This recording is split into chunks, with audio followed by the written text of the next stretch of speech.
Welcome back to Whiskey with E. I'm Eric. Now today we are going to be doing a whiskey without the E. We are continuing on the Games of Thrones whiskies set. So today we are going to uncork Dalwhinnie-WINTER's Frost. Now it is a Highland single malt coming in at 43% alcohol per volume. House Stark Winter is coming. Now Dalwhinnie is considered like the northernest distillery in Scotland, so I think maybe that's why they're linking it to House of Stark. I mean, if you guys have watched the Games of Thrones, then yeah, you will know it's in the north, so I'm sure it describes it all back here, but we'll have a little read of that afterwards. We'll just get it open and uncorked, and we'll pour it up, and then we'll have a little read and see what it's all about. But as you can see now, see a little bit of a damage on the label here. So pretty much a few years ago I was trying to build up this collection to try get the set, but eventually one of the bottles fell down, smashed on the floor here. Smelled so nice. It was the Royal Lucknow, or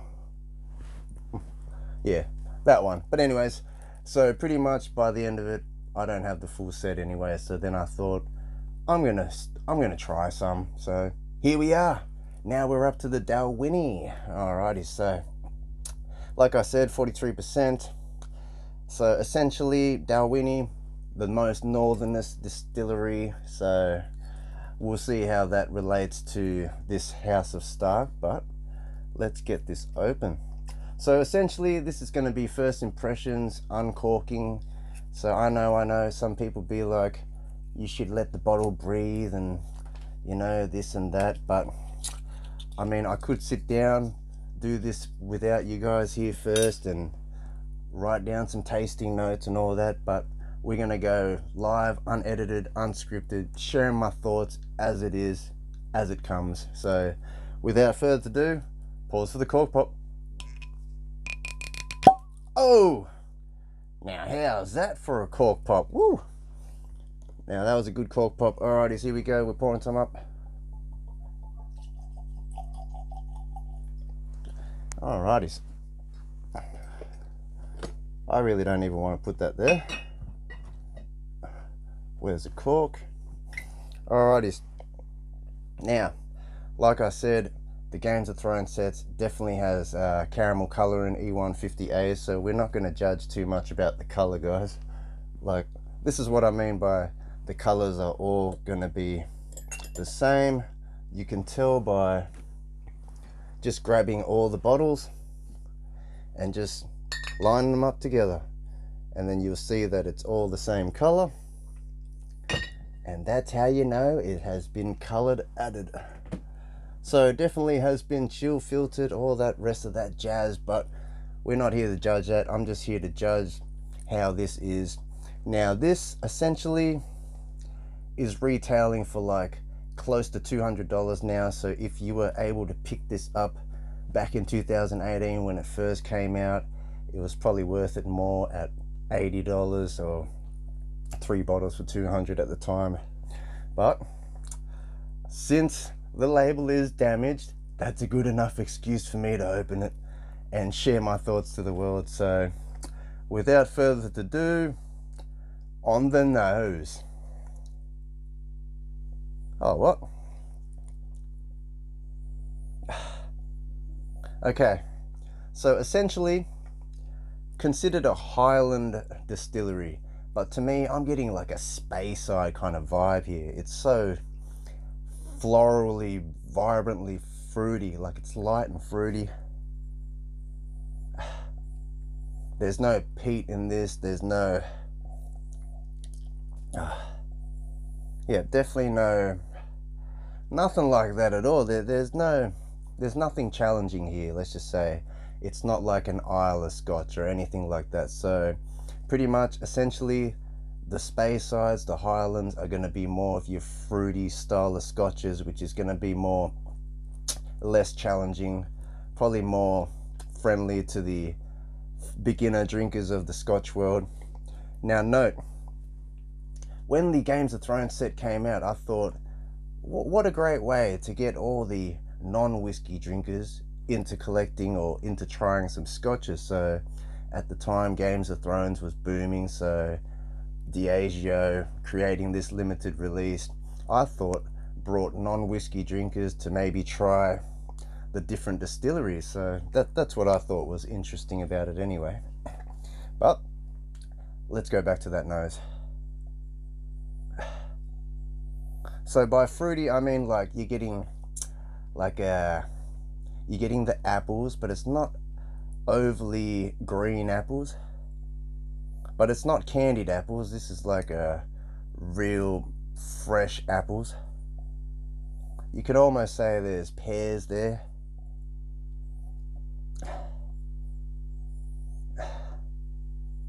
I mean, you're getting like a grainy note. I mean, even though it's 43%, I'm getting this grainy note. So to me, this is a non-age stated product, so at minimal it could be 3 years old to be considered a scotch.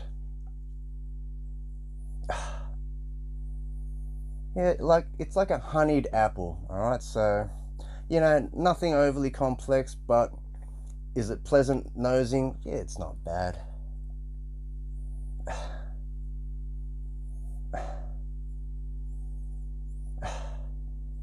I don't know if that's like a metallic kind of taste or metallic nose or something.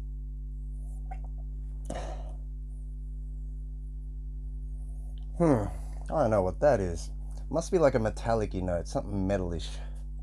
I know that sounds really weird, but maybe I should listen to other people's tasting notes and see what everyone else thinks. But like I said, first impression, this is a fresh bottle crack, so we'll most likely come back to see how this bottle has opened up in future videos. But for now, let's take that first sip and see how it tastes. Cheers, everyone.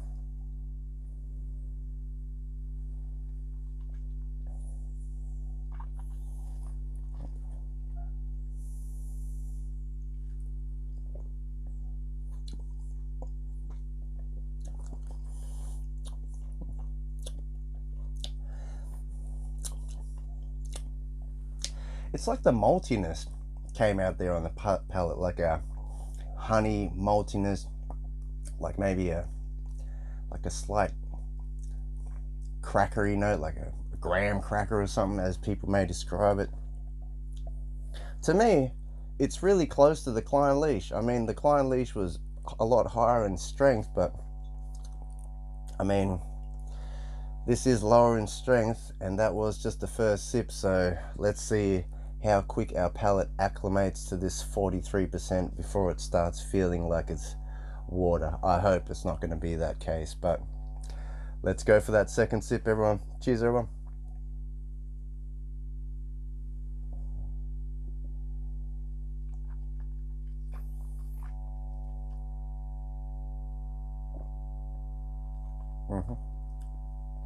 Yep. So like honeyed sweetness, that apple notes, the malty vibes, rolls over to like a light spice, but it's not even really that spicy, guys. I mean, all right, if yous are coming from barrel proof whiskies and drinking cask strength scotches, you might think this is a bit light on the palate, but we got to compare it to other things that is 40% or 43%. Like, we got to try to remember how those are in our heads, even the worst ones, and see how this stands up in our memories. But overall, I mean, the finish, it wasn't overly short, being 43%. Like, there is heat there, but that could just be the youthful heat. Like the grainy vibes in it, like it's youthful. But is it a pleasant dram? Yeah, nothing challenging here. I'm sure a non-Scotch drinker could try this and not get scared away by it. But you know what? Let's have another sip.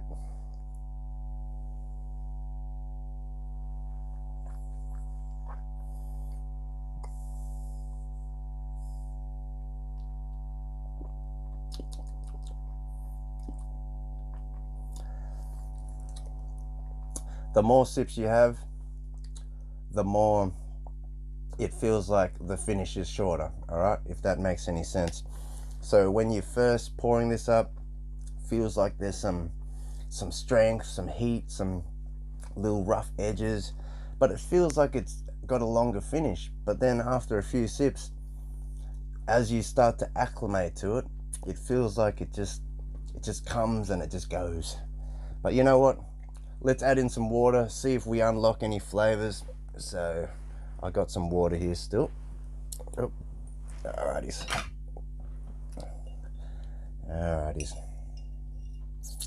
Just a teaspoon. Alright.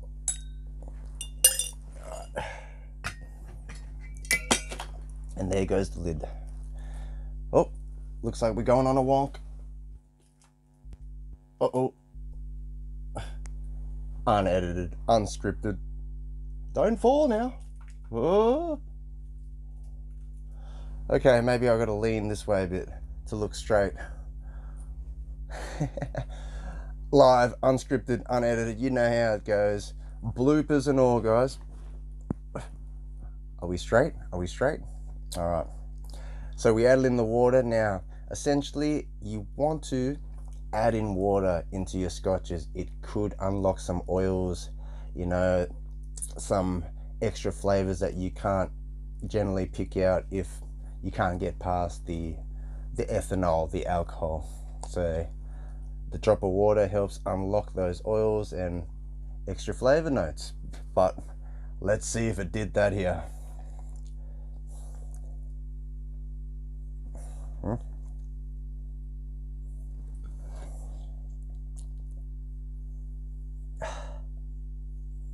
I think it unlocked more pears, you know, like the pears, the apples, while bringing out like a malty note. Yeah, definitely a very malty, apple, peary, fruity style of dram. That's what I mean. This really is reminiscent of like a Speyside, you know. Typically, from my experience, like a Highland distillery tends to maybe have more of the vanilla and the caramel notes. But I believe, now this being called the, you know, Winter's Frost, I heard that Dalwhinnie, they may distill their whiskies during the coldest months of the year. So from October till March, that's when they're distilling their spirit. So it's the only spirit that is distilled in the coldest temperatures.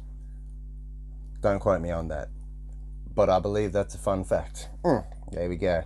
Anyways, let's have a sip with the water. My apologies if we're looking wonky. I could try fix it, but I could just try lean like this a bit for you. Cheers, everyone.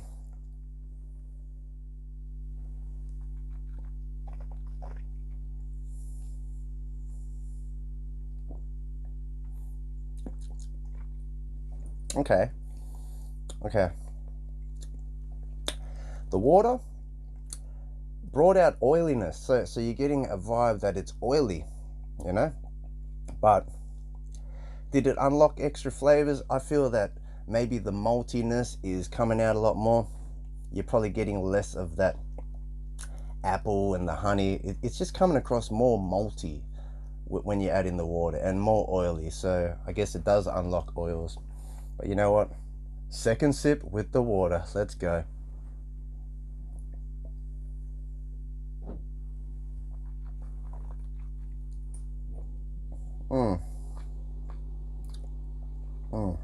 Yep.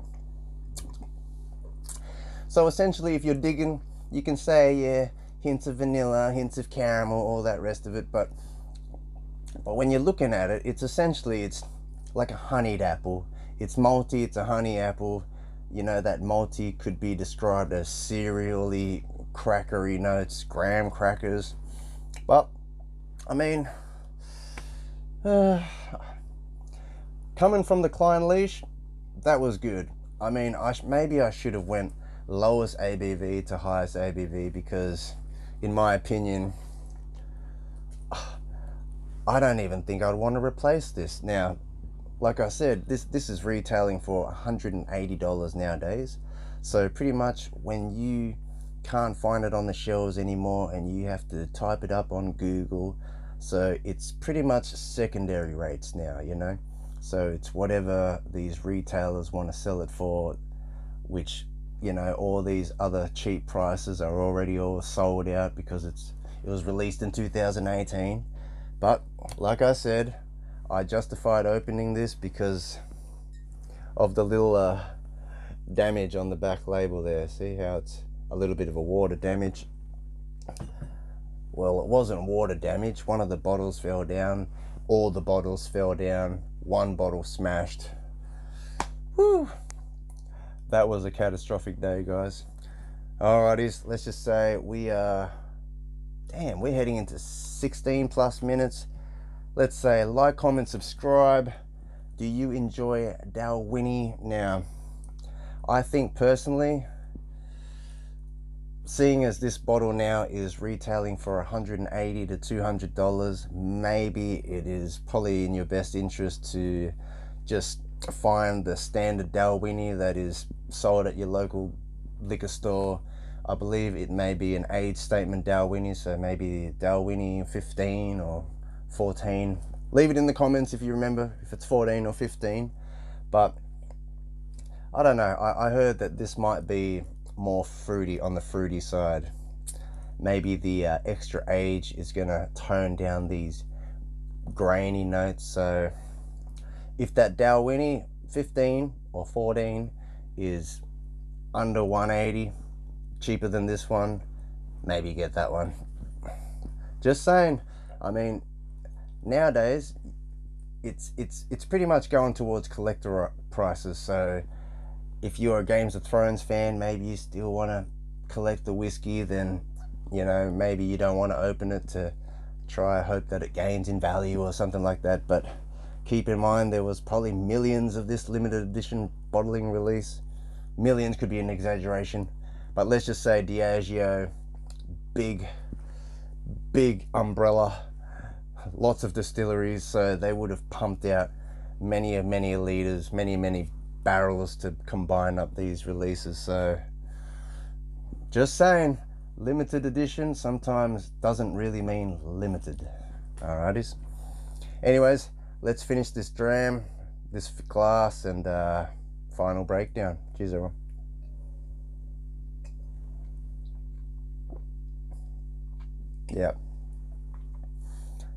Yep, it's almost like, yes, it's oily. You're getting, yep, all those, the pears, the honeyed apple, the malty notes. But then now the finish just goes. I don't know if it's because of the whole water thing, but then again, maybe. Let's just pour up another one.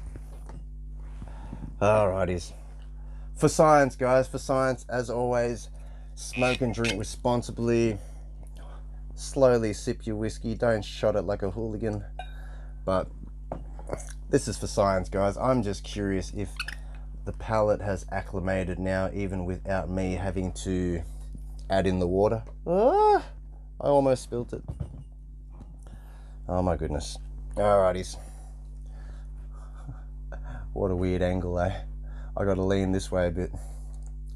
Am I straight? Technical difficulties. Alrighties.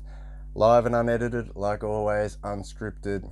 Some may say totally unprofessional, but like I said, I'm no professional, guys. I'm just a man on a journey, sharing my whiskey, craft beer, and cigar journey. It is all a journey, guys. Once you start, I guess you don't stop unless you, maybe your liver shuts down and you decide to quit drinking, or let's not get into that. But anyways, much love all. Let's see how this is going. Second pour, here we go. Cheers everyone.